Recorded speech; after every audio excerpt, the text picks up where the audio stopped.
state of mankind. How much do you know?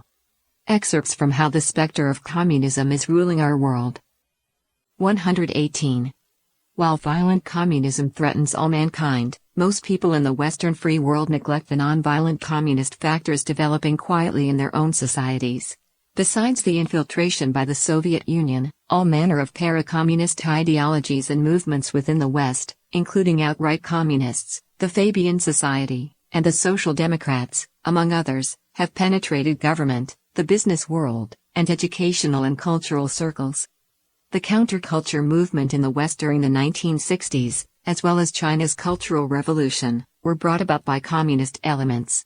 After the 1970s, rebellious youths in the West launched the Long March through the institutions, an attempt to erode traditional culture from within and seize social and cultural leadership. In just over a decade, they achieved daunting success. After the fall of the Berlin Wall and the disintegration of the Soviet Union, some people cheered the end of that stage of history and the end of communist ideology, while others worried about a clash of civilizations. But few realized that communism was taking on new forms and guises in its attempt to control the world. Its new banner is globalization. With the Industrial Revolution and the development of science and technology, the movements of people and the changes in economics, politics, science and technology, and culture have become far more frequent.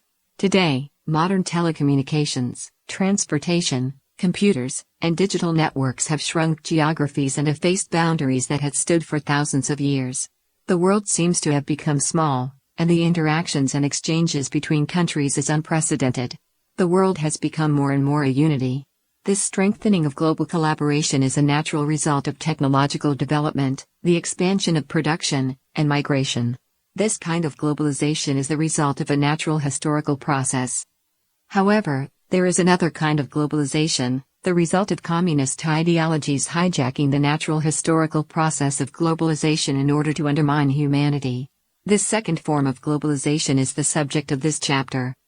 The essence of globalization under the control of communism is essentially about the rapid and widespread dissemination of all the worst aspects of both communist and non-communist regimes. The means of this dissemination include large-scale political, economic, financial, and cultural operations that rapidly erase the boundaries between nations and people. The goal is to destroy faith, morality, and traditional cultures, which humanity depends on for survival and to enable its redemption. All of these measures are aimed at destroying humanity. This book has stressed that communism is not merely a theory, but an evil specter. It is alive, and its ultimate goal is to destroy mankind. The specter does not hold to a single political ideology, but when conditions permit, is apt to use even political and economic theories that are contrary to standard communist ideology. Since the 1990s, globalization has claimed to be about furthering democracy, the market economy, and free trade, and has therefore been protested against by a number of left-wing groups. But these left-wing groups don't realize that the communist specter is operating at a higher plane. Economic globalization, political global governance, Agenda 21, and various environmental and international conventions, have all become tools for controlling and destroying humanity. Globalization, also known as globalism, as it is manipulated by the communist specter, has made stunning progress in several areas, using a variety of means along a number of routes through the world. This chapter will discuss the economic, political, and cultural aspects of this form of globalism. These three aspects of globalization have merged into a secular ideology of globalism. This ideology has different appearances at different times and sometimes uses contradictory content. But in practice, it exhibits characteristics that are highly similar to communism.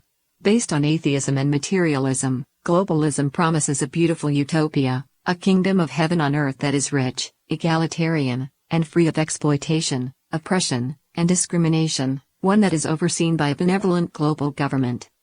This ideology is bound to exclude the traditional cultures of all ethnic groups, which are based on faith in gods and teach virtue. In recent years, it has become increasingly apparent that this ideology is based on the political correctness, social justice, value neutrality, and absolute egalitarianism of the left. This is the globalization of ideology. Each country has its own culture, but traditionally, each was based on universal values. National sovereignty and the cultural traditions of each ethnic group play an important role in national heritage and self-determination, and offer protection for all ethnic groups from being infiltrated by strong external forces, including communism. Once a global supergovernment is formed, communism will easily achieve its goal of eliminating private property, nations, races, and the traditional culture of each nation. Globalization and globalism are playing a destructive role in this regard by undermining human traditions and ethics and spreading left-wing ideologies and communism. Revealing the communist roots of globalization and the similarities between globalism and communism is a thorny yet extremely important and urgent issue. From Chapter 17, Globalization, Communism at its Core.